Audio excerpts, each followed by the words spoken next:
Assalamualaikum warahmatullahi wabarakatuh. Saya Ahmad Mizan Rusadi Abdul Jalil Manan dari Universitas Al-Falah As-Sunniyah, Kencong, Jember, akan menyampaikan materi kuliah macam-macam terjemah. Perlu diketahui bahwasannya di dalam penerjemahan secara lisan kita harus membekali diri kita dengan beberapa model penerjemahan. Tujuannya untuk mempermudah nanti mengkolaborasi antara satu terjemah dengan yang lain, sehingga ketika menerjemahkan ucapan atau pembicaraan, pidato maupun yang lain dalam bahasa Arab, kita bisa menghasilkan yang maksimal dan yang baik. Di dalam terjemah, pakar penerjemahan membagi terjemah secara besar, secara umum menjadi dua. Satu, terjemah yang berpihak pada bahasa sumber. Dalam hal ini diistilahkan dengan BSU. Satunya terjemah berpihak pada bahasa sasaran. Dalam hal ini disingkat dengan istilah BSA. Untuk terjemah yang berorientasi kepada bahasa sumber, ada 3 macam terjemah. 1, terjemah harfiah. 2, terjemah setia. Yang ketiga, terjemah semantis. 3 macam terjemah ini sangat memperhatikan pada bahasa sumber, dalam hal ini adalah bahasa Arab. Bagaimana mungkin bahasa sumber itu dipakai kembali, bahkan diartikan secara harfiah atau secara model aslinya oleh metode terjemah yang 3 ini. Untuk lebih memahami apa satu persatu dari macam-macam terjemah yang berpihak kepada bahasa sumber, yang pertama adalah terjemah harfiah. Secara umum terjemah ini oleh ulama, oleh pakar terjemah, dijelaskan karakteristik atau ciri-cirinya. Di antara ciri-ciri yang terjemah yang berpihak pada bahasa sumber atau bahasa Arab, yang pertama adalah masih menggunakan kata-kata yang terdapat dalam bahasa sumber. Yang kedua, hasil terjemah masih terasa kalau itu terjemahan karena masih kaku, masih sulit untuk difahami secara umum.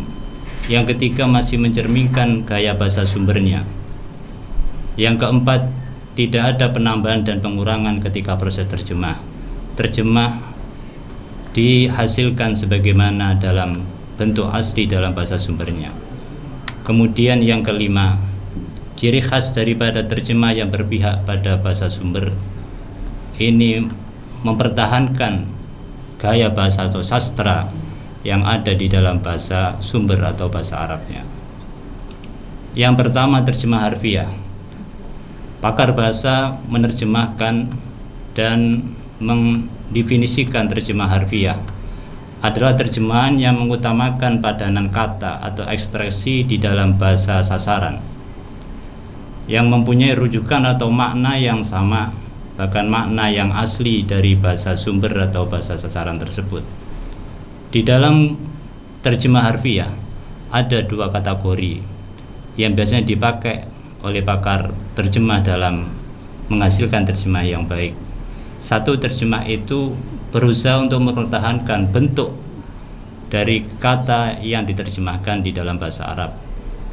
Yang kedua, terjemah berpihak kepada bahasa sumber tapi ada sedikit dimodifikasi, diolah kembali, namun pengolahan ini tidak begitu terlihat besar karena masih kelihatan sekali terjemah ini memperhatikan bahkan memakai beberapa kata-kata yang ada di dalam bahasa Arab ataupun memakai makna yang mana itu masih makna murni dan kaku kalau didengar ketika dimasukkan dalam terjemah.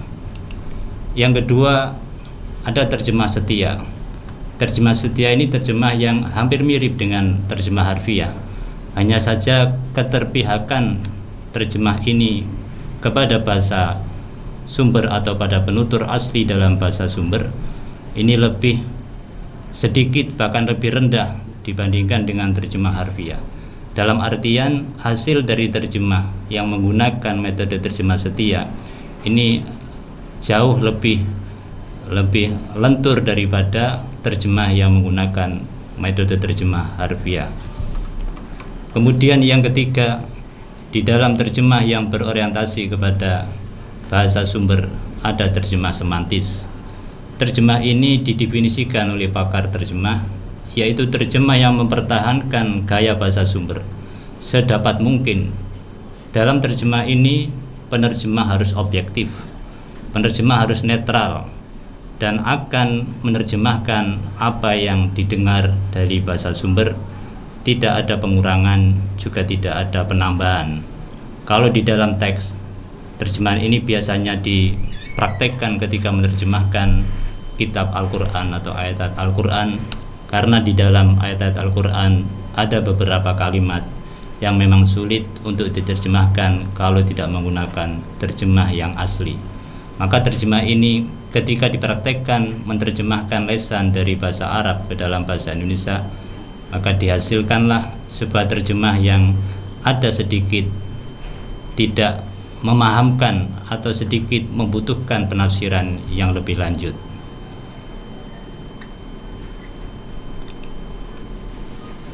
Termasuk lagi macam-macam terjemah yang lain yang berpihak kepada bahasa sasaran, sebagaimana yang saya ungkapkan di depan, bahwasanya terjemah skala umum ada dua, ada yang berpihak pada bahasa sumber, ada yang bahasa sasaran. Untuk yang terjemah yang berpihak atau berorientasi pada bahasa sasaran, pakar terjemah dalam pembelajaran bahasa Arab juga mempunyai 3 bentuk. Ada terjemah bebas, ada terjemah idiomatis, ada terjemah komunikatif. 3 terjemah ini semuanya memperhatikan, bahkan akan menggunakan beberapa susunan kalimat yang ada pada bahasa sasaran. Dalam hal ini ada dalam bahasa Indonesia. Ada punya banyak ciri atau banyak karakteristik yang terdapat pada macam-macam terjemah yang bergantung kepada bahasa sasaran. Yang pertama, penerjemahan hanya memberikan ide bahasa sumber, sementara kata-kata kalimat yang ada di dalam bahasa sumber tidak banyak yang dipakai sebagai hasil terjemahannya. Bahkan ada yang dirubah, namun perubahan itu tidak jauh dari bahasa sumbernya. Terjemah terasa seperti asli kalau didengarkan, tidak terasa kaku, bahkan lebih mudah untuk memahamkan. Yang ketiga, hasil terjemahan memiliki gayanya sendiri, dalam hal ini bahasa Indonesia, maka nanti terjemah yang dihasilkan akan lebih condong kepada susunan dan prosedur yang ada di dalam bahasa Indonesia. Yang keempat, tambahan dan pengurangan teks bahasa sumber atau ucapan dalam bahasa sumber, pidato dalam bahasa sumber tidak dibenarkan. Dibenarkan artinya diperbolehkan. Dalam hal ini, dalam hasil penerjemahan nanti akan terdapat beberapa penambahan, baik itu kata sambung, baik itu penambahan keterangan tempat maupun yang lain yang sekiranya memahamkan. Yang terakhir, yang kelima, hasil terjemahan serasa bukan terjemahan, tapi sebagaimana aslinya, dalam arti ketika mendengarkan terjemah ini sebagaimana orang memahami langsung dalam bahasa Arabnya. Dari 3 itu, yang pertama adalah terjemah bebas. Terjemah bebas ini diartikan sebagai terjemah yang sangat berpihak kepada bahasa sasaran.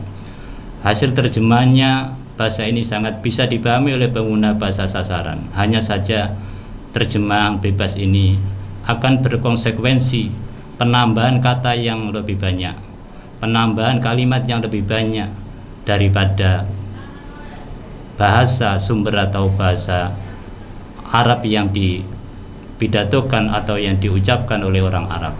Maka di dalam hasil terjemah ini nanti akan mengakibatkan terjemahnya lebih panjang daripada bahasa Arab yang diterjemahkan. Yang kedua, terjemah idiomatis atau dinamik. Terjemah ini adalah terjemahan yang berusaha menciptakan kembali makna yang ada di dalam bahasa sumber atau di dalam bahasa Arab.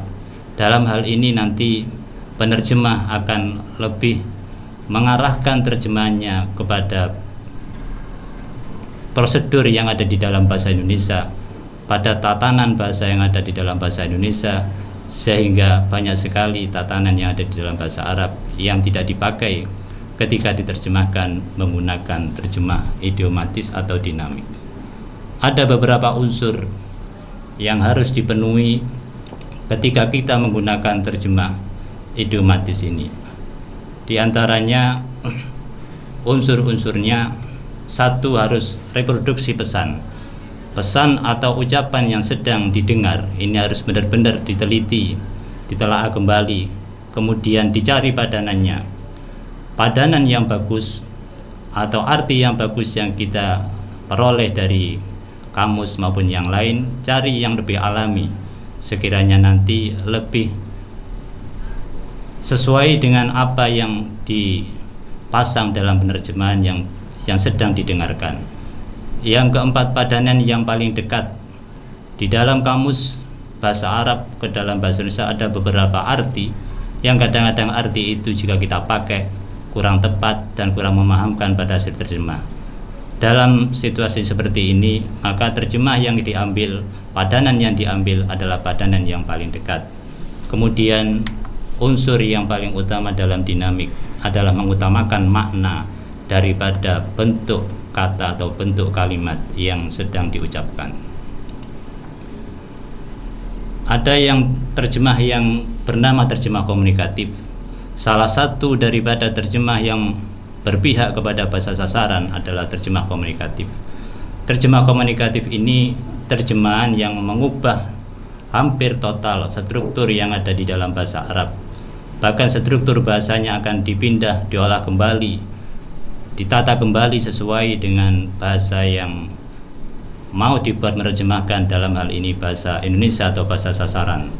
Terjemah komunikatif berusaha menciptakan bagaimana mungkin orang yang mendengarkan terjemah itu akan paham dengan maksimal sebagaimana orang itu mendengar langsung di dalam bahasa Arabnya. Kebanyakan dari beberapa ahli penerjemah itu menggunakan terjemah komunikatif, namun tidak menutup kemungkinan bahwasanya di dalam menerjemahkan ucapan maupun pidato maupun yang lain itu memang harus berkolaboratif antara beberapa metode terjemah, sehingga itu bisa memudahkan mendapatkan hasil yang baik, hasil yang maksimal. Dan ini hanyalah pengantar atau hanyalah pengetahuan tentang macam-macam terjemah secara dasar. Nanti bisa didiskusikan kembali di dalam pertemuan-pertemuan berikutnya. Kurang lebihnya semoga bermanfaat dan terima kasih atas perhatiannya. Assalamualaikum warahmatullahi wabarakatuh.